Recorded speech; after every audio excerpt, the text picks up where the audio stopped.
I think the biggest thing is winning recruits and winning promotes winning. So to do that, it requires somebody to kind of break through.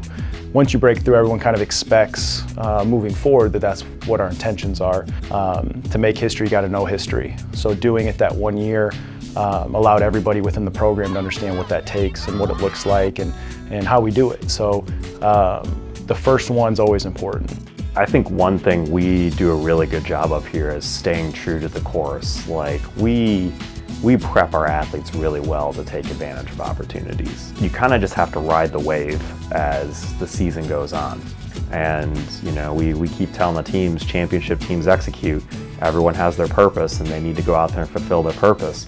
The message that's been consistent now is we just need your best. You know, we don't need out-of-body experience. We don't need any of that. If everyone just is their best on that day and gives their best, we're hard to beat. You know, jokingly in the morning when Coach was talking about the tiebreaker and this and that, I was like, I don't want it to be a tiebreaker. Like, I don't even want to talk about a tiebreaker. I just want us to win the meet. You know, if you weren't acknowledging how close the matchup was going to be, you were being ignorant to the reality of what it was. So to actually have it come down that close and the men get the nod, you know, that's something that you can't write. To get a win like that heads up is special. I think at times, myself as a coach, I visualize these things so many times that when it happens, it was like, oh, this was supposed to happen. Like I've made myself believe that we are destined to do these things. So on that day, there was an aura, you know, of like, we're gonna do this, like we're gonna make this happen.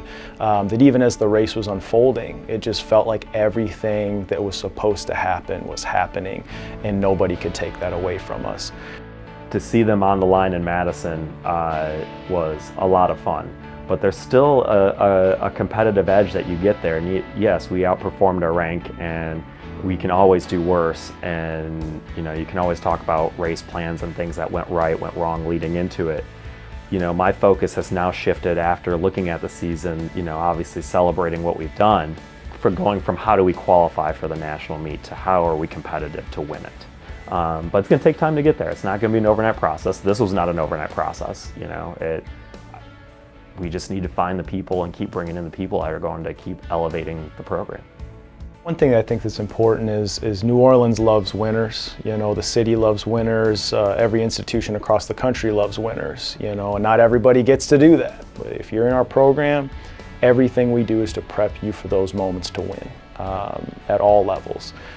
So again, I couldn't be more proud to be a part of this department, this program, and the opportunity I've been given to be a steward of the resources here. And with that, you know, I always do the best in my ability to steer them towards the top.